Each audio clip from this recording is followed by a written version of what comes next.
digo a la madre que me ayudara. La madre me comenzó a mostrar los yoes más importantes que tenía que trabajar.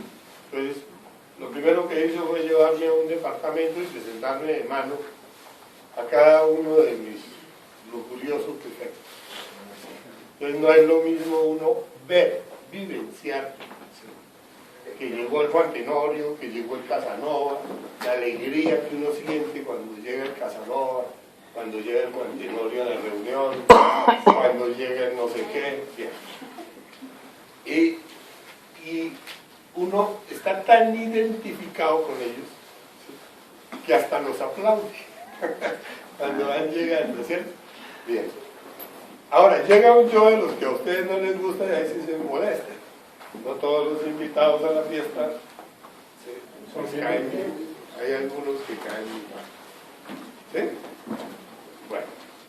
Entonces, ustedes mismos se formaron una idea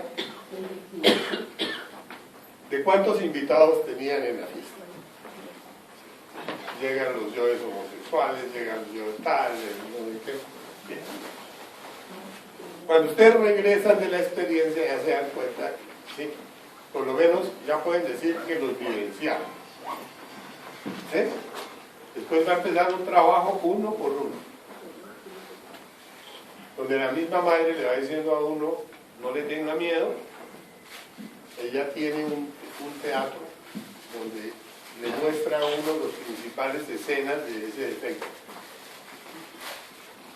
Y ustedes mismos ven, ¿sí?, que para comprenderlo hay que revisar todas las escenas. Ella se los lleva, va con ustedes al teatro, se sienta en el S y comienza a pasar la película.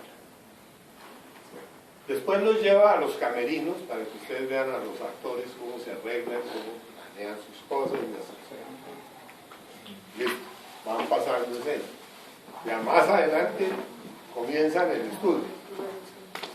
A mí me pareció, aparece un salón como de unos 20 metros de largo por 20 metros de ancho. Estaban los yoes lujuriosos allá. Yo entro a observarlos.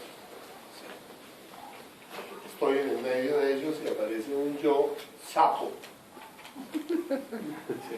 Que se viene a contarme la historia de cada uno de ellos. ¿Sí? Es un sapo. Llega y me dice, ¿cómo con ese? Porque y me contó toda la historia. Luego dice, uy, eso es terrible. ¿Y no le dijo mentira? ¿O lo que le está diciendo si era verdad? No, mentiras, los sapos son los sapos. Son chismosos, Yoes que estaban ahí. Listo, y me fue contando la historia de cada uno de ellos, ¿sí? Y me pareció muy interesante, pero el fornicario, que ya le había recortado las piernas, lo había comprendido, le había dañado el caminado, ya no tenía piernas, estaba sentado en un butaquito al lado de la puerta. Él era el portero. Y cuando yo iba con el sapo a salir del cuarto, el fornicario le manda la mano aquí al pescuezo y le hace ¡cha! Y le sale semen por aquí, por acá, por allá. El terror que me dio a mí, yo brinqué al otro lado de la puerta, ¿sí? Regresé al físico. La esposa me decía si llamaba médico, porque el corazón mío se escuchaba a 2 o 3 metros de distancia, tuc, tuc, tuc, tuc, tuc, tuc, tuc, tuc, y no se pasaba media hora latiendo así, por el temor que se me dio ver cómo habían cogido al sapo y le habían sacado la leche. Así empieza uno a vivenciar cada uno de sus defectos, porque en cada proceso de muerte se va a vivir. Entonces la madre después lo lleva a uno, ya separado por cuartos, en este cuarto tiene a fulano, en este cuarto tiene a sultano, en este cuarto tiene a perencero, y ya ustedes comienzan a ver las películas específicas de cada uno de los defectos, que tienen que irse muriendo para poder eliminar el yo fornicario. En la siguiente entrada el yo fornicario ya no tiene brazos, ya es el tronquito, no tiene cabeza. formicario tenga la cabeza, ¿sí? Él intelectualmente a través de la esfera de Lilith está manejando absolutamente todo nuestro comportamiento sexual. El yo lascivo, por ejemplo. ¿Cómo es que uno hace planes de sexo, planes y planes y planes, ¿sí? Que ni siquiera, a veces ni siquiera se culminan, pero puede llevar al yo de la prostitución o al yo de este o yo. Van viendo y comienza un trabajo sobre cada uno de esos defectos. Cuando ustedes ven que ese defecto se murió, ya quedaron libres. Muchos de esos defectos no se mueren, o sea, los van tirando al abismo, uno por uno. Van saliendo y se van para el abismo. Ellos mismos se tiran. Bien. Entonces, ustedes llegan a un momento en donde ya saben que tienen el sexo garantizado, porque tienen su espada, tienen el ¿sí? Vieron cómo los dos ríos comenzaron a trabajar, el que sube y el que baja. ¿Sí? Están viendo a sus propios nomitos, esos 7 nanitos sacando oro del río. Entonces se cambió una cosa por otra. Ese comportamiento lascivo, instintivo, animal, ya comienza a aparecer un comportamiento humano con la práctica de sexo. Listo. Entonces, es una multitud, ¿no? Perdón.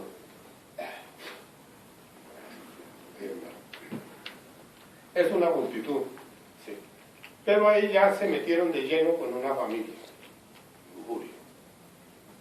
Sí. Pasa lo mismo con la ira. O sea, ustedes arman su cuadrito de la ira, ponen, ¿sí? Y van dibujando sus muñequitos y van diciendo, le ponen el nombre, ¿sí? Y van viendo cuáles son los que más han dado.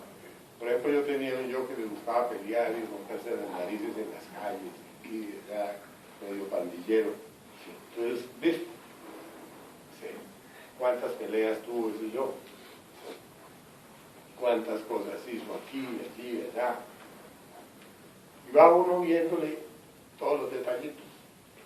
Y después a trabajar. A comprender por qué. Exactamente igual al otro le van a presentar toda la familia, sin los detalles chiquitos, ¿no? Los detalles chiquitos no son notables. Sí.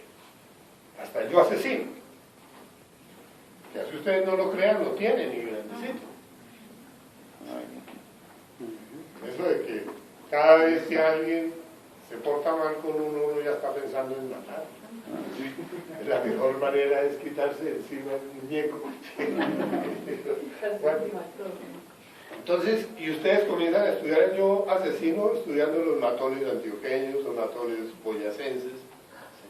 A mí me tocó los priscos de vecinos, entonces se podían ver muy fácilmente.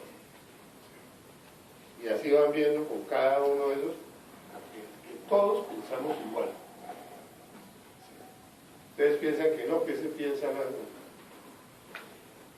Bien. La codicia. Una sola cosa que les digo. Si uno hace una lista de cómo me gané la vida en esta existencia. Bien. Desde el primer negocito hasta el último negocito, comiencen ustedes a ver, a poner y a sacar las cosas que hicieron. Si trabajé empleado 5 años, tengo que poner a mi empleado y ver todo lo que hizo en 5 años y todo el comportamiento de él. Si fui empresario 10 años, entonces tengo que estudiar todas las empresas que fundé, organicé y hice con esto. Si lavé autos en la calle, para ganarme la plata, para ir al burdel, por ejemplo. Hasta esas cosas siempre hay que ir anotando. ¿Sí? Para las fiestas, para el trago, para el ¿sí? Bien, todas las formas de ganarse uno el dinero. ¿Sí? Si llegué y estudié una carrera y fui arquitecto y hice eso y estudié ingeniería y estudié especialización, también. Le van anotando, porque ahí está el yo estudiante y está el yo de los posgrados y de los títulos y de las cosas. Bien. ustedes mismos van sacando todo lo que hicieron. ¿Sí? Está relacionado con la forma del juicio. Pero ven los yoes ambiciosos,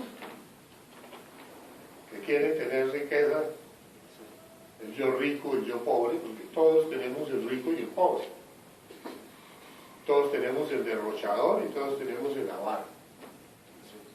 Y son de nuestra propia codicia. Cuando ustedes estudian estos yoes, comprenden si tienen dharma o no tienen dharma y comprenden por qué en determinado momento a uno de esos yoes le complican la vida espantosamente. Y uno dice, ¿por qué estos negocios no se me dan? El vendedor de finca raíz, no sé qué, tal cosa. Son yoes con los que uno aprendió a entenderse. Y algunos están relacionados con el ser. Entonces ustedes tienen que descubrir esas relaciones. Cómo el ser de uno tiene ciertas cosas que hacen, que son menos kármicas que otras. Y yo una pregunta en relación a eso. Digamos, una persona que no acepta empleados porque les ve como que le traen mala energía. O sea, que ve a la persona que no le trae buena suerte, o que es como negativo. Pero es que la suerte es otro yo. La suerte no existe, ¿no? Pero es subjetiva, porque ustedes le van a decir a todo el mundo que le va bien, ¿no? Y él tiene mucha suerte. Y al que le va mal, le decimos, uy, él tiene mala suerte. Y bueno, y en ese caso, ¿qué sería lo justo en alguien que contrata empleados? Bueno, para mí, yo tuve unos empleados que me dejaron fortunas. Hablándolo realmente. ¿Sí? Y empleados, ¿sí? Que yo sabía, y cuando estaba metido en eso, yo me hacía matar por un empleado de esos. ¿Sí? Porque sabía que ellos eran los que sostenían mi familia, y ellos eran los que me mantenían. ¿Sí? Y todo lo que yo podía derrochar venía de ellos. ¿Sí? Venía de ellos, yo sabía y les sabía que eran súper leales, no me iban a traicionar, ¿sí? Confiaba al punto que cuando voté a mi mejor empleado, ¿sí? Él me decía, ¿cómo me va a hacer esto? ¿Cómo me va a votar como un perro? Y no aceptaba. Y es que yo no puedo tener empleados, decía. Estoy trabajando en esto en serio. Cada uno tiene que ser independiente, yo tengo que poder solo. ¿Sí? Bien. ¿Qué pelea la que hubo? Para deshacerme de lo mejor. Todo al revés. Dijeron que estaba loco inmediatamente, enloqueció, ¿cierto? Dijeron. ¿Qué? Los empleados me imagino que dijeron, no, No, si es que el ser me ha dicho a mí, no diseña más, no construye más, no hace aire más. Él mismo me va poniendo la tarea. Claro. Yo llegué a Buenos Aires, por ejemplo, y aparecieron todos los chicos que estaban en Buenos Aires, y todos querían vivir de la billutería. Armar cositas de hippie, ir a venderlas. Bien. Y claro, me encuentro con Hernán. Me dice, Hernán, montemos una empresa aquí si quieres. Yo pongo $10 millones de arranquemos. Sí. Compremos tierras, hagamos esto, busquemos negocios buenos, contactemos con los mejores vendedores de finca raíz y hagamos proyectos, contratemos arquitectos y esto. Y el ser me dijo, no trabaja más. Yo me encargo de usted. Punto.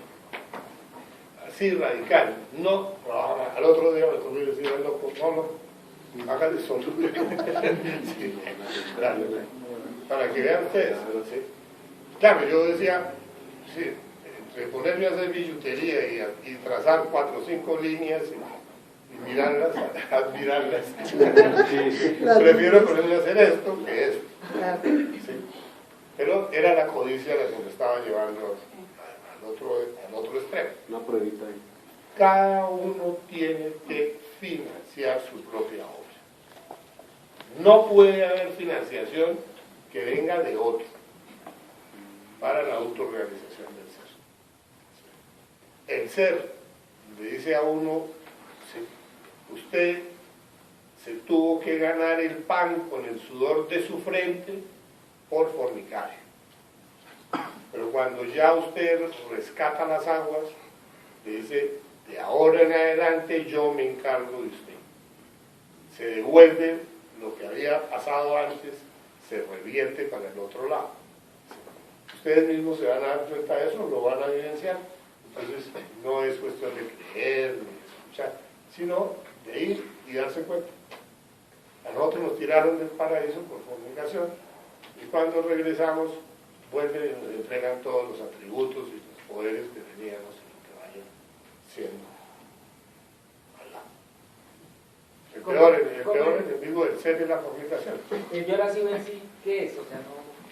Es un yo retonto. La lascivia es deseo sexual insatisfecho, definiéndolo con una frase. Pero nosotros somos lascivos en todos sentidos, ¿sí? Tenemos un yo mirón que vive mirando ventanas y viendo cosas, a ver quién se desviste, quién se viste, quién hace esto, quién tiene sexo por ahí a la vista. Es un yo mirón, ¿sí? Tenemos un yo que le gusta mirar nalgas y cosas de esas en las revistas de todos los vendedores de revistas. Es lascivo. Cuando uno empieza a autoobservarse, se da cuenta de que veo una escena lujuriosa, ¿sí? Y automáticamente comienzo a fornicar en los 5 centros. En el centro sexual, la sensación inconfundible de sexo; en el centro instintivo, la atracción, que ya sería el magnetismo sobre lo que estoy viendo; el enamoramiento, la sensación de estar enamorado; la parte intelectual, cómo comienza a hacer sus proyectos, planes, etc. ¿Sí? Y el centro motor, que comienza de una vez a ejecutar órdenes, a mandar órdenes para esto, para esto, para esto. Vamos donde fulana, hagamos esto, hablemosle. Ya tiene todo planeado. Entonces, listo. Esa es la lascivia. La acción interior es muy delicada. Es más delicada que la exterior. Que una persona abre una revista porno con escenas de pornografía, de lo que quiera, ¿sí? Y todo el mundo psicológico está fornicado. Todos están viendo interiormente, todos los yoes están viendo las escenas que uno está viendo. Sí. Y están gastando energía en todos los centros. Eso es lascivia. ¿O no? ¿Sí le queda? No me quedo como claro el proceso. Pues usted tiene que mirarles en usted mismo. Ser lujuria mental. Sí. Sí, sí, imagínate. Vean toda la lascivia que hay en el grupo cuando uno planea con otra y otro con otra. Pero la lascivia que hay en una oficina, cuando uno ve a la secretaria aquí y allá, y le tira la frasecita, le pone la carnadita. Hay lascivia a toda hora, en todas partes, hasta en un bus. Sí. Usted ve que la vieja se le arrimó y listo, ahí hay lascivia. Sí. Usted le está dando permiso al yo psicológico para que haga lo que quiera. ¿O no? Claro, sí. Pero hay lascivia en todo. Abre usted una revista de pornografía y obsérvese. Si es que alcanza. ¿Claro? No, probablemente no alcance, pero se va a dar cuenta de cómo derrama energía en todos los centros. O sea, es lujuria mental. Sí. Sí, claro. O sea, en la mente se producen todo tipo de visualizaciones de imágenes. O sea que lo que no hace el cuerpo frustrado lo hace el yo psicológico. Todo lo que le gustaría hacer con la fulana. Es que el yo psicológico es el que maneja el cuerpo físico, de acuerdo a lo que le digo. Sí, pero lo que no hace físicamente lo hace psicológicamente. Claro, lo planea, lo imagina, lo sueña Y lo ejecutan en las y lo ejecuta. Vea que uno ve una película de Gina lo brígida.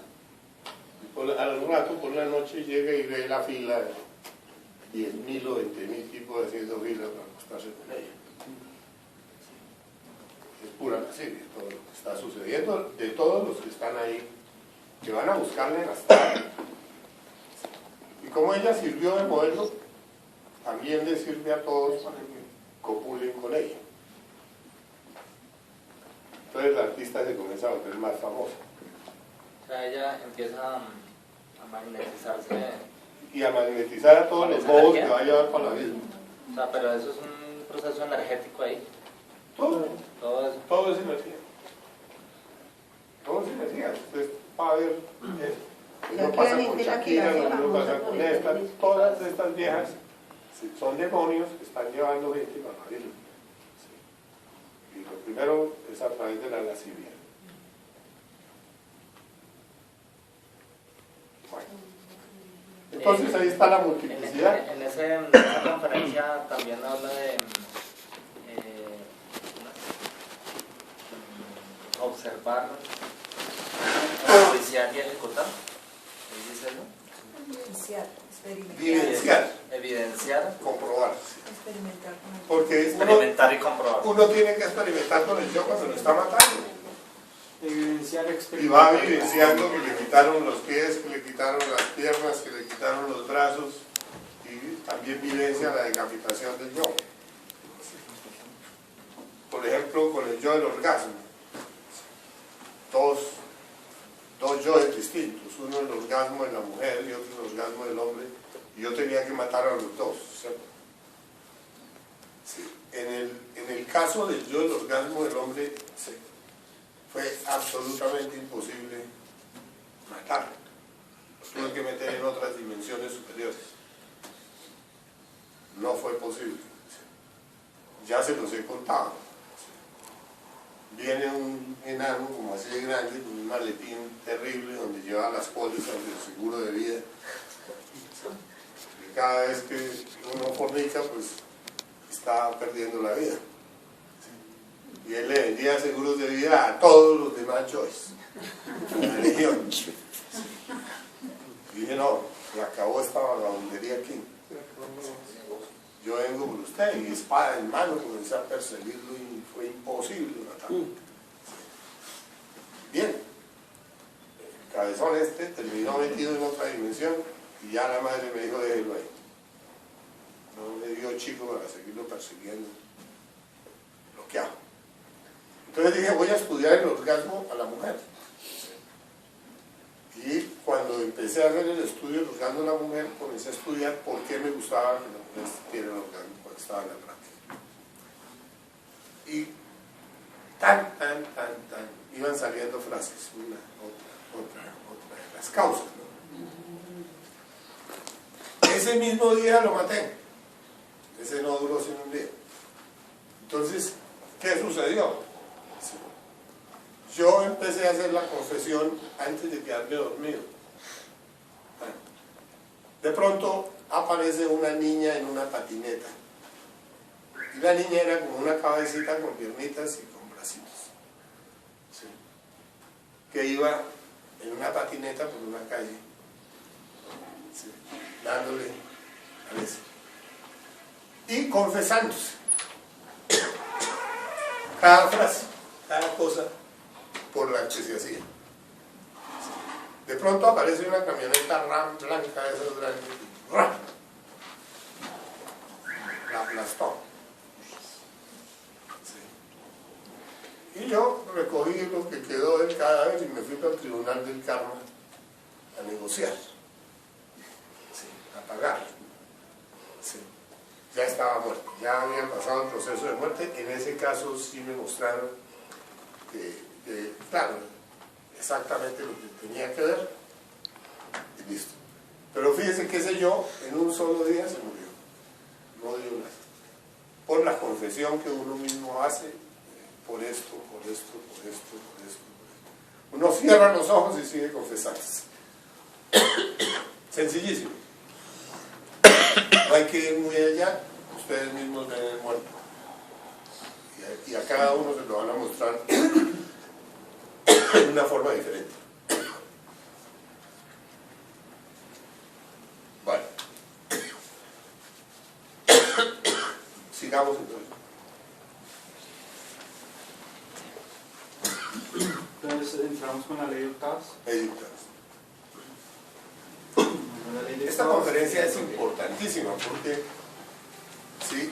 Cuando ustedes están muriendo y ustedes frenan el trabajo de muerte, o sea, se detienen, lo que me está pasando a mí en estos días. El trabajo que normalmente hago de semanal, durante el tiempo del viaje no lo estoy haciendo. Entonces me coge la entropía. La entropía es que me enfrío. No. Y es importantísimo vivenciar lo que es el sabor trabajo y el sabor vida, porque cuando uno está trabajando siempre tiene un ritmo y vive de ese ritmo, se alimenta con ese ritmo que es el trabajo de muerte que uno está haciendo. Pero ustedes detienen el trabajo de muerte por alguna razón y eso es gravísimo, porque después viene que volver a coger el ritmo que se tenía les va a costar el doble de esfuerzo para llegar al mismo punto. ¿Sí me entienden? Por la ley de entropía. Pues siempre va a estar ese enfriamiento. Sube o sube, o si no, baja.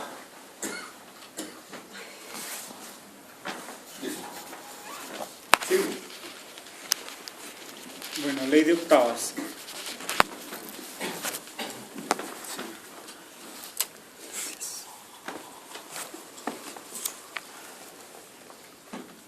Hoy vamos a estudiar esta ley y su opuesta, la ley de entropía, las cuales rigen toda la naturaleza.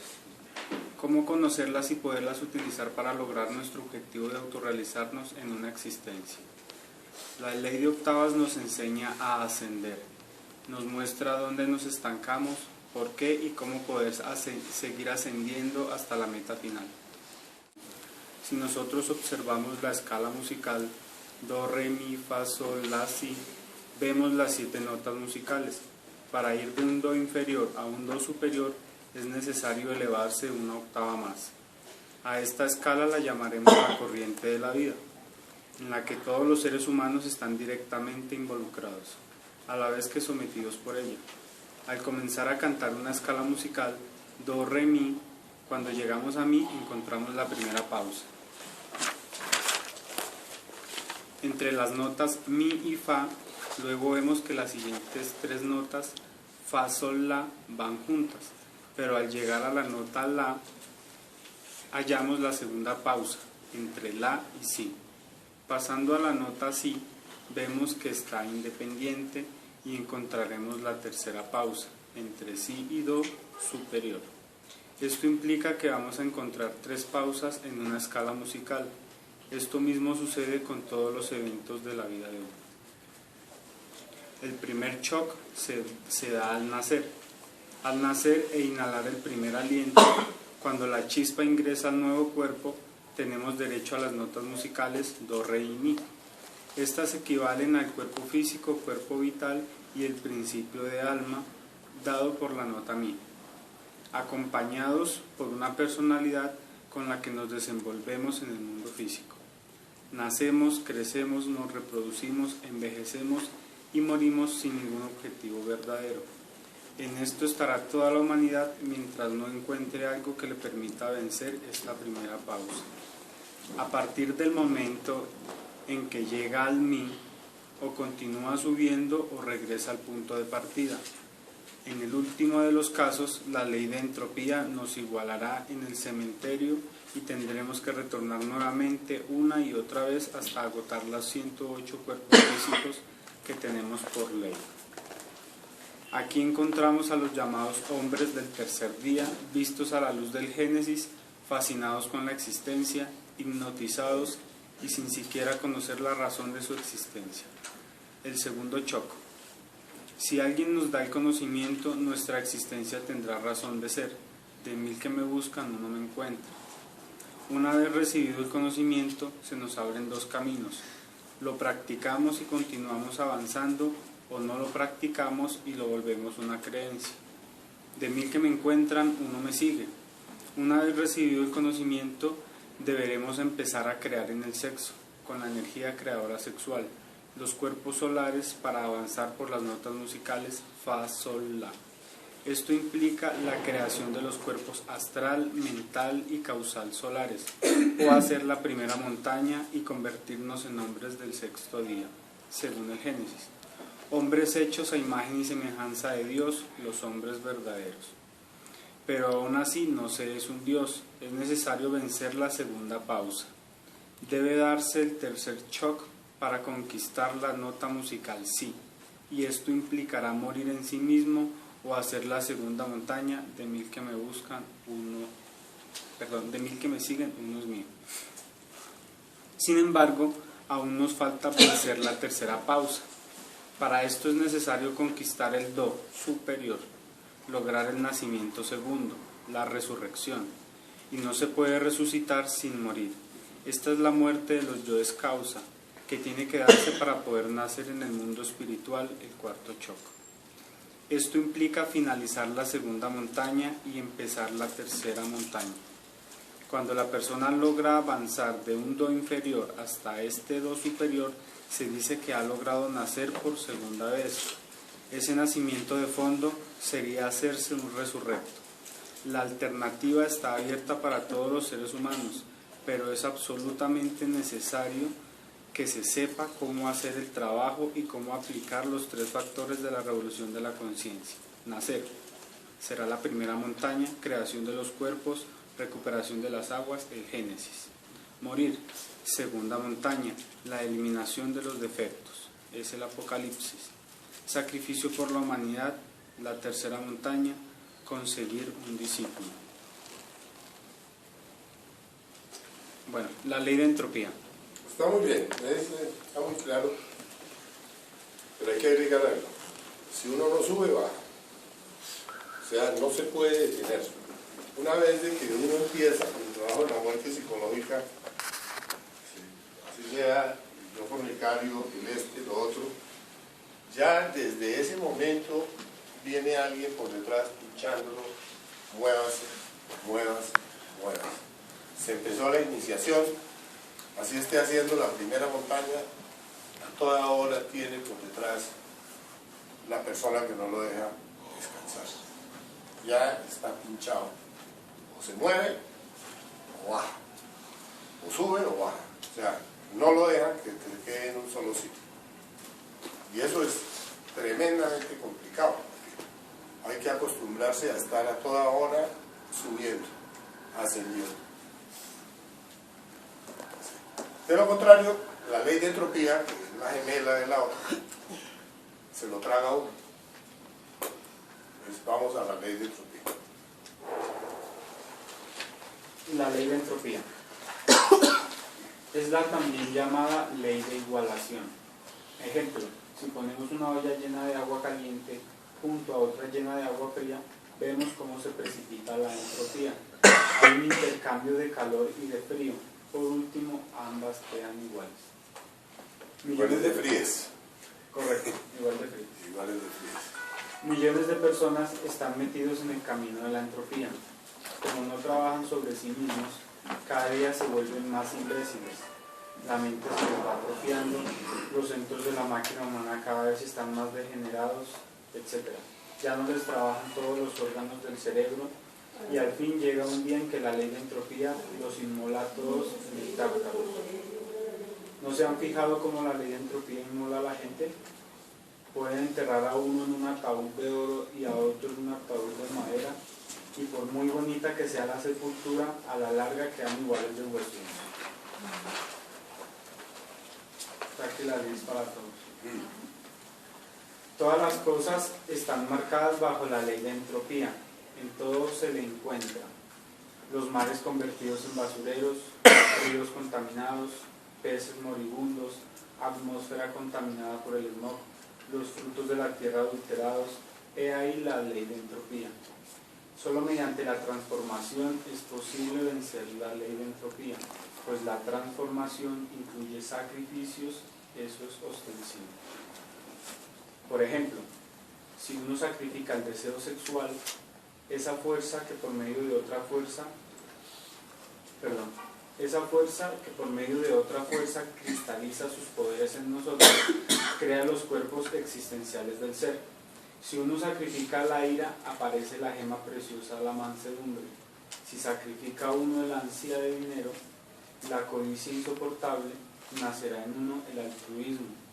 Si sacrifica la envidia, se manifestará en uno la energía filantrópica, el deseo de trabajar por el prójimo, la alegría por el bien ajeno.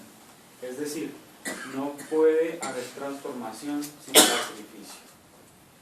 Así también, para el hombre que sacrifica sus impulsos sexuales, el resultado de esa energía es la creación de los cuerpos existenciales del ser. Si se sacrifican los yoes, si se destruyen todos, el resultado de ese sacrificio será la energía liberada, que dará origen al hombre interior profundo. Entonces se escapa uno de la entropía degenerante. La gente no quiere realmente sacrificarse, no comprende lo que es el sacrificio. Claro, puede empezar por sacrificar sus sentimientos. Yo les aseguro que la gente está dispuesta a sacrificar sus placeres, hasta sus vicios y dinero. Todos sacrificarían, pero no sus sufrimientos y dolores, los quieren mucho. Si se empieza por sacrificar los sentimientos, se puede dar un gran paso, vencer la ley de entropía. ¿Quién de ustedes está dispuesto a sacrificar sus sentimientos, a sacrificarse por la humanidad? Es bueno sacrificarnos por la humanidad. En realidad no nos sacrificamos para portarnos mal. No debemos pensar en el sufrimiento jamás. La gente basa sus experiencias en sus sufrimientos, por lo que pasó en las amarguras, cosas recordándolos, dicen, yo pasé por tales y cuales cosas en la calle para ser lo que soy. Se sienten importantes recordándolos. Sacrifiquen sus sufrimientos, erradiquen de sí mismos los yoes que los produjeron y quedan sacrificados los sufrimientos, pues el yo de los sufrimientos hay que erradicarlo. Esa energía que resulta de ahí es transformación, pues nace en un hombre diferente y vence la ley de entropía. Sí, esa conferencia es muy precisa, tremendamente precisa.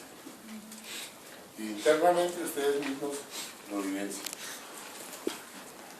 Guillermo, si acaba de decirle que si no se sube se baja, y también se dice que una persona, un iniciado que escoge el camino directo, que le dan 1000 años para terminar la obra, ¿hay posibilidad que en la segunda montaña todavía se caiga si no se ha hecho resurrecto?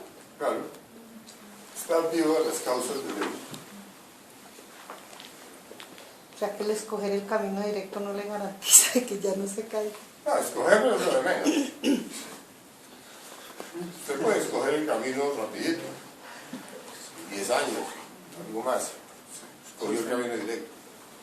Lo complicado es la iniciación, después de que usted escoge el camino directo. O sea, la segunda montaña. No, La quinta de sí, la quinta. que es la pelea con la mala voluntad. No, por eso, pero en la segunda montaña, entonces antes de matarlo yo descausa, ¿todavía se puede caer? Sí, estando vivo en Cristo. Porque yo tengo entendido que o sea, por decir después de que uno ya escogió el camino directo, por decirlo así, ya quedaba amarrado, o subía. No, Que lo chuzaban todos los días. sube o baja. Porque el ángel siempre va detrás del sube o baja. Usted puede haber escogido el camino directo, pero ¿qué garantiza si no ha nacido su Cristo? Hay esperanzas cuando nace Cristo. Esperanza. Pero siempre hay dos fuerzas que están peleando la una con la otra. El bien y el mal. Y la otra fuerza tiene mucha fuerza. Nosotros no podemos criticar a nadie que en determinado momento sienta que no aguanta más y la fuerza del mal se lo lleve. Pero el nacimiento segundo sí le garantizaría que ya no se cae. Ah, claro, ya no se cae, ya se dio la muerte de los yoes causa, ya. Pero todos, Tercera montaña. terminada la segunda montaña y empezando la tercera. Pero de todas maneras puede disolver piedra, ¿no? ¿Cómo? Puede disolver la piedra. Ah, sí, no, inclusive después de la tercera montaña. Pero siempre que se disuelve la piedra es por orden del Padre. O sea que esa voluntad. Es muy distinto. O sea, Entonces el padre quiere más sabiduría, entonces él mismo dice que va a disolver la iglesia. ¿Y entonces qué quiere decir el cierre de los esfínteres? Ah, no, eso es para empezar. Cerrar la llave de la... Eso es para empezar el trabajo, Darle fuerza a uno. para iniciar el trabajo. O sea, cerrar el Es un cierre esfínter físico. es en el físico. Ahí va a empezar hasta ahora y yo conocí gente que después de 6 años volvía a la fornicación y se quedaban caídos. Después de 6 años de castidad. ¿Sí me entienden? Volvían a la fornicación y se quedaban caídos. Bueno, entonces, y eso ya tenían cerrados los esfínteres. Sí, una pregunta. Cuando se pasa esa cuestión de los esfínteres, ya no va a haber ni involuciones ni nada de esa cuestión, involuciones nocturnas ni nada de eso. Si usted hace una cagada, usted puede revivir el ego el día que quiera. Lo primero que le dicen a usted, sí. No llore por el fornicario, porque si lo quiere, usted lo revive en 1 hora. Con una sola fornicación. Pero involuntariamente ya no se da la caída. Para eso cierran, para que involuntariamente Pues, no se ve. pero de todas maneras, siempre está abierto el proceso de devolución. Por eso fue que no dejaron que yo matara al fornicario, al orgasmo. El orgasmo se metió en otra dimensión por si al padre le da la gana de volverse a tirar. Entonces se concluye que siempre se hará la voluntad del Padre. Ah, Desde no, el es que principio hasta no el hay final. nada que no sea por la voluntad del Padre. Es decir, que todo el tiempo está Siempre dirigiendo será todo. lo mismo. Siempre será lo mismo. Sí. Claro. A no ser que uno diga, me meto al absoluto. Que también lo decide el Padre, me imagino. También lo decía el padre. Pero uno veía al maestro Raúl que decía, no, yo... Y le pedía al padre que no lo volviera a... Claro, yo me levanto esta y me meto de una vez, me agarro al absoluto y ya no vamos más por aquí. Pero hay unos que tienen que estar eternamente aquí. No se ¿Qué puede determina para que sea eso así? ¿Ah? ¿Qué determina para que sea eso así? La decisión, porque hay unos que se sacrifican por la humanidad, ¿sí? Y se quedan hasta que salga el último. Entonces, imagínate. Y esa es la muralla de diamante. Nunca, porque el infierno nunca se va a acabar. ¿Ah? El infierno, yo creo que nunca se va a acabar. Es que el infierno está fabricado por grandes maestros. Sí, yo ya les cuento, ya no puedo hablar mal de ningún demonio. Yo he descubierto con las pistas que ellos mismos me han dado que son maestros. Sí. Un día intentaba derrotar a este... San Gabriel. No, Andrea Milé. no, el de las apuestas, Lucifugo. el inventor del dinero. Entonces llegué a un casino donde Lucifugo tenía su sede, que parecía como demonio, ¿no? Y bueno, yo veía cómo me robaba la energía de fácil. Decía, pero ¿por qué este loco me puede hacer esta vaina? ¿Sí? Y me robaba aquí, me robaba allá, me robaba allí, y, así, y me sentía desesperado porque no podía dominarlo. Entonces llega él y me dice, ¿sabe qué, chino? Usted me derrota a mí cuando su orinada sea Su sacrificio. bueno, me muestra una gárgola que estaba en el palacio de él, en el casino, que tiraba un chorro de agua. Digo, cuando su orinada sea como ese, y me muestra que la orinada mía era de 2 pulgadas, o sea, sí. Ahí me salía un chorro así y había que llegar a un chorro así, o sea, que había que ir como 100 veces más. Él me dice eso. Yo regresé al físico y me puse a reflexionar y él me estaba invitando era a trabajar más intensamente en el trabajo. Y yo decía, ¿esto será demonio o no? Y puede que tenga la forma física de un demonio, pero ustedes ese tiene una sabiduría terrible y se la va a dar a uno cuando uno lo derrote. O sea, cuando mate los yoes causa, saca esa sabiduría del abismo. No, cuando lo derrote a él. A él. Como si fuera un aspecto de Lucifer. Más o menos. Más o menos. Yo siempre lo miro por ese lado. Entonces me quedé. O sea, acuérdense cuando el maestro Samael hablaba de Santa María. María de la Antigua. Sí, y Santa María pues era un demonio. Sí, y trabajaba con los otros demonios. Y resulta de que finalmente cuando estaba escribiendo, no sé si era el libro de Misterio de Lauro Florecer, ya hablaba de que Santa María, sí, era un maestro camuflado de demonio. Sí, o sea, ya había cambiado el criterio, sí, por lo que él mismo había investigado. Cada uno de nosotros va haciendo sus propias investigaciones, o sea, no es lo que le cuente, no es lo que le diga, no es lo que se murmure o se chismosee. Lo hermoso de la gnosis es vivir cada una de estas experiencias, o sea, estar uno metido en el foco y estar rescatando su propia conciencia a punta de sus propios esfuerzos. O sea, es lo único que yo les digo, esa es la única parte que uno fracase, no hay nada garantizado. Pero, de todas maneras, es una vivencia única, lo que uno está haciendo en su propio trabajo de autorrealizar a su propio ser. Por lo menos un día yo, o sea, a mí me gusta, digamos, lo de telequinesis, ¿sí? Que uno puede mover las cosas en la vida real, ¿sí?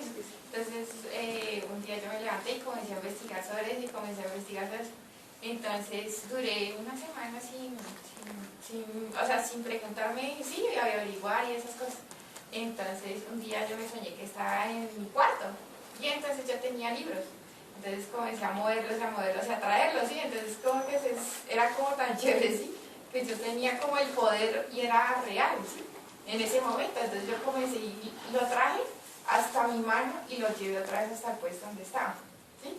Entonces dije, esto es verdad, esto es verdad. Entonces, cuando yo comencé a decir, esto es verdad, me levanté y hizo falta.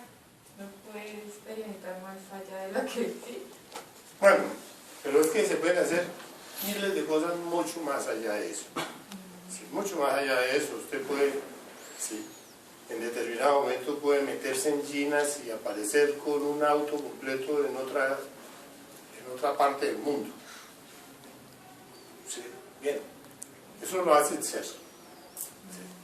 Hay facultades que uno se queda aterrado. Yo un día puse la mano sobre un libro de cálculo diferencial e integral de Granville, sí, y me quedé dormido. Y cuando me desperté yo sabía calcular todo. Sabía manejar todo el cálculo relacionado con eso. Sí. Y ni aún los mejores matemáticos de la universidad podían saber las fórmulas que yo sabía. Y todo lo había hecho poniéndole la mano encima a un libro. Y me quedé dormido, me sentía como cansado, pesado. Y cuando me desperté, ya me sabía todo eso. Pero ni siquiera sabía que sabía. ¿Sí me entiendes? Sino que sí, ya había una cosa espontánea en mi conciencia que conocía todo eso y simplificaba las fórmulas a su manera y las armaba a su manera. Todo eso son facultades que tiene el ser de uno. El ser tiene muchas facultades. Yo creo que una de las experiencias más hermosas de todos es poder volar. Claro. Sí. Donde ustedes están parados en este piso y comienzan a levantar su cuerpo conscientemente, voluntariamente, y lo elevan a la distancia que quieren y se mueven por donde quieren. ¿Eso es levitar? Sí. No, estoy hablando de astral. Es una experiencia. Para poder volar uno está relacionado siempre con el desarrollo de la misma voluntad de uno. Sí. Siempre todo lo que está relacionado con volar está relacionado con el desarrollo de esa voluntad de uno. Pero son, digamos, facultades que se van a ir desarrollando en el trabajo. Pero lo importante no es tener poderes. para nada, no sirve de nada. El ser tiene todos los poderes, no se preocupen. Sí. Y ustedes hacen, el día que el ser quiere, él les demuestra que él puede mover a todas las personas que estén en determinado lugar, con una sola palabra lo obedece. Ninguno se atrevería a desobedecer una orden del ser cuando la ha dado el ser. Y se queda uno aterrado de ver que ese poder existe. Bien, uno no lo puede usar, ¿entiende? Pero el ser sí. Si el ser quiere utilizar el cuerpo de uno para dar una orden de ese tipo, él lo puede hacer. Entonces, bien, lo que no nos importan son los poderes. Y los poderes, cuando uno los tiene y no ha eliminado al ego, son un problema. Un verdadero problema. Yo he tenido muchos amigos clarividentes, pero muchos. Empezando por el gran amigo del maestro Samael, que era el brazo derecho de Belcebú, que era Ignacio Galindo, con unas facultades aterradoras, demonio, verdadero demonio, ¿sí? Bien. Y físico, internamente enseñaba comunicación, bien. Pero este señor tenía unas facultades terribles, para el mal, porque aún así se sentía sano, era lo peor, trascendido, se sentía trascendido. Me mostró cartas donde el maestro Samael le pedía que se fuera para México a continuar su trabajo al lado de él, y él no quiso, porque se había convertido en seguidor de Kilpa, un mago negro de la India. Digo mago negro, un sanador. Bueno, pero vean ustedes que tenía las facultades, tenía los poderes, tenía el esto, ¿sí? Pero los usaba para el mal. ¿Sí? Una noche cualquiera, el maestro Rabolú quería que yo me diera cuenta de que mi amigo no era tan bueno como yo creía. Entonces, en astral me dijo, defíneme la gente de Villavicencio, de los llanos. Entonces yo me fui al Samán del Parque, me paré en el Samán del Parque, que es una glorieta que está a la entrada de Villavicencio, y invoqué a todos los estudiantes gnósticos. Hice la invocación y aparecieron. Pero apareció Galindo, sí, con una barra, una varilla de esas de hierro corrugado de pulgada y cuarto en la mano. Me dice, ¿usted qué quiere con mi gente? Me dice allá, ya como demonio. O sea, todos los gnósticos eran la gente de él. Hacían cola desde las 4 de la mañana porque los atendieran, les dijeran, los curaran, les hiciera cosas. Bueno, y cuando me dijo, ¿usted qué quiere con mi gente? Levantó la varilla para atacarme. Saqué la espada y desde ese día no volvió a ser amigo. Yo le decía astralmente, Galindo, yo a usted lo aprecio mucho. Sí. Venga, pero a menos de 2 cuadras no se me arrimaba. Vean ustedes eso. Me había cogido miedo. Claro, yo cuando volví al físico, lo único que hice fue ponerme a reflexionar en la experiencia y darme cuenta de que los alumnos del movimiento gnóstico no eran del movimiento gnóstico, eran los seguidores de Galindo. Así de sencillo, ya había llegado a esa comprensión. Sí. Y había llegado a esa comprensión cuando el otro aparece diciendo, ¿qué quiere con mi gente? Sí. Ya, para que ustedes vean que a todo el mundo lo van torciendo, las escuelas pseudoesotéricas y los conocimientos, las amistades, porque el problema de Galindo era que él era sanador. Cuando Galindo llegaba a Villavicencio habían colas de 2 o 3 cuadras para ir hasta la casa de Alberto Duarte Cancino, sí, a que los atendiera. Desde las 4 de la mañana era una fila de gente enferma, sí, o gente que estaba buscando ganarse la lotería, o vaina, o el Villaran de acá, de todo eso, suros pseudos otros.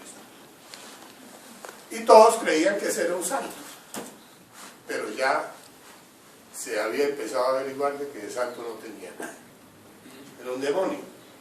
Por curiosidad, pero él igual era senador porque de alguna forma la vocación del ser era así y él lo utilizaba negativamente o no. No, lo que pasa es que una persona caída es un demonio y está trabajando como demonio. ¿Sí me entiendes? No está levantado. Sí. Él no trabajó la muerte psicológica, él no hizo los cuerpos, él no hizo nada, se quedó como demonio. Sí. Es un demonio, sí, que encarna, viene y tiene unos poderes terribles en el mundo físico, sí, pero astralmente, sí, él trabaja como demonio y enseña la fornicación y esto. Me tocó el caso del hijo mío, de Guillermo. Sí. Una noche Guillermo se desdobla, se encuentra con Galindo y Galindo le dice: no hay tiempo para la castidad. Vamos a enseñarle eso. Sí. Y a Guillo le dio terror y volvió al mundo físico. Y me decía, su amigo es malo, se enseña la fornicación internamente. Ahí tiene. Y uno creyendo que estaba como un santo. Oye, ¿y cómo hizo él para entrarse internamente en el sueño de su hijo? ¿Cómo hace? No es que uno cuando se desdobla se encuentra con las personas que están allá. Pero digamos, ¿cómo se pudo, o sea, digamos, si fuera seguido el transcurso del sueño, digamos, ¿cómo se podía proteger de, digamos... No, aquí yo hubiera tenido que aprender a conjurar, a defenderse, a pelear con estos, y es distinto. Sí, y hubiera tenido que dedicarse a la castidad, porque mientras no tenga castidad no tiene espada y no tiene con qué defenderse. Pero era lo curioso, aquí yo se cree mal. Pero cuando él me contaba que se vio con él, ahí dijo: no, yo sigo al maestro Rabolú. Sí, claro. Pero sí, es curioso. Es curioso porque el maestro Rabolú y él había una gran afinidad. Sí, no sé, no he investigado por qué, te lo dije, no me meto en eso. Pero había una gran afinidad. Y él averiguó después de que estaba yendo a la oficina a encontrarse con Galindo, con esto, con lo otro. Sí. Entonces él averiguó que Galindo era malo. Sí. Entonces, listo. Hubo otro muchacho, por ejemplo, que estaba por allá por la tercera sur, sí, con décima, más o menos. Sí. Ese muchacho era paralítico, vivía en silla de ruedas. Y un día que veníamos por ahí, pasamos y nos pusimos a hablar con él. Se venía con Galindo. Y esa misma noche el muchacho tuvo una pelea con Galindo en astral. Y dijo: ese es un mago negro, me decía el muchacho. Y me llamaba a decirme que no me confiara de él, porque era mago negro. Pero yo todavía no había hecho mi propia y la hice cuando el maestro Rabolú en astral me ordenó que fuera a definir a la gente de allá. Entonces, ahí ve que uno comprueba, ¿sí? Y no le queda duda de lo que uno comprobó, ¿sí? Porque ya tiene su propio conocimiento y entonces ya uno dice: tengo que cortar esta amistad porque no es buena. Pero no es a punta de chisme, ni de mentira, ni de enredos, uno va a decir eso, esto funciona o no funciona, no. Es haciendo. Galindo me había dicho: encárguese usted de mi cadáver y hágame esto cuando yo muera, y él tenía que morir determinado día en el año 92, y pasó otra cosa, y es que él le clavó un cáncer a una persona que lo molestó, le metió un cáncer en la garganta, y por eso le clavaron un karma de 5 años. No lo dejaron desencarnarse, lo obligaron a estar 5 años más en el planeta por haberle clavado a esa señora el cáncer en la garganta. Tenía poder en el plano. Tenía el yo de la ira muy vivo. Claro, es que él no era santo. Por eso, pero el maestro Samael sí sabía que se tenían unas alternativas y unas posibilidades de trabajar sobre sí mismo importantes, por eso me mandaba las cartas. Cuando vino a Colombia Krumheller, estaban los tres. El maestro Samael, que era Víctor Manuel Gómez, Israel Rojas y Ignacio Galindo. Sí. Y Krumheller les dio el conocimiento a los tres. Sí. Y de los tres, sí, Israel Rojas fundó la Rosacruz, muy famosa en Colombia, en Bogotá. Y Galindo se fue de seguidor de Kipper, sí, y el maestro Samael se autorrealizó. Y fue la diferencia entre los tres, el único que se autorrealizó de los tres. Pero ahí tienen, para que vean ustedes, lo que es la evidencia directa. Bueno, volvamos otra vez a terminar esta conferencia de la ley de octavas y la ley de entropía, que ahí queda muy bien. Si ustedes tienen alguna duda, pregúntenlo. Guillermo, tengo entendido que una persona, bueno, que toda regla tiene sus excepciones, y tengo entendido que una persona desencarnada puede volver después de estar en el primer círculo antesco. Sí, sí. En el segundo ya no. En el segundo sí, claro. O sea, ¿hasta qué círculo puede la gente regresar al mundo físico después de las 108 existencias? De estar evolucionando. En todos los círculos hay maestros, ¿sí? Y eso lo ve usted porque son maestros de compasión. ¿Sí? Y cuando alguien verdaderamente se arrepiente, lo sacan y lo traen otra vez al mundo físico. Es muy raro. Es muy raro, eso es muy raro. Por las millonadas de chispas que hay. Pero sí es posible. Sí, 1 en millón. Es posible, Sí, pero es posible y está abierta la puerta. Porque la única puerta que no se puede cerrar es la del arrepentimiento. No importa en el círculo No que importa vaya. en el círculo que vaya. Y otra cosa, si Krumheller, tengo entendido que internamente era mago negro, y, o decía que se había torcido, algo así, leía lo del maestro Samael que se había torcido, pero si él a cambio le dio el conocimiento al maestro Samael y se autorrealizó, ¿qué pesa más? ¿Haber autorrealizado un Cristo o el lado chueco por el que iba? Nosotros decimos aquí, entre paréntesis, y aclaremos eso, sí, que Krumheller se torció, sí, porque escogió el Nirvana. Es por eso que decimos que se torció. Él no se torció. Sí. O sea que solo por no haber escogido el camino. Solo por no haber escogido directo, se decimos, pues, traicionó al Cristo. Bueno, allá se toma como traición al Cristo. Internamente. Por haber escogido el camino. Pero también usted se va a dar cuenta, Adonai, que era Jorge Abdul, se metió por ahí. Usted va a coger una cantidad de personajes que llegaron a terminar la primera montaña, ¿sí? Y escogieron el camino. El Nirvana. O sea, se puede traicionar al ser por el lado perverso, malo, y por el lado santo. Sí. Guillermo, o sea que los nirvanas les cobran un karma por traición. Bueno, porque si hay una maldición, y esa maldición es malditos dioses magos negros del Nirvana, que no pasan ni dejan pasar. Están malditos porque ellos saben levantarse y volver otra vez al Nirvana, pero nunca se autorrealizan.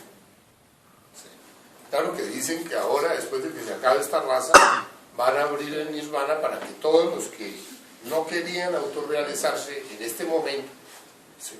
Porque está la población del planeta está totalmente podrida, ¿sí? Se metían al Nirvana para que cuando abrieran el Nirvana ellos continuaran el trabajo de la autorrealización. O sea, para hacer las cosas más fáciles, por decirlo así. Para no vivir ese gimnasio. No, para no vivir esta situación. Es que esta situación es demasiado complicada, exageradamente complicada, ¿sí? Porque está una raza que ya no tiene perspectivas. Casi todos tienen semilla podrida, ¿sí?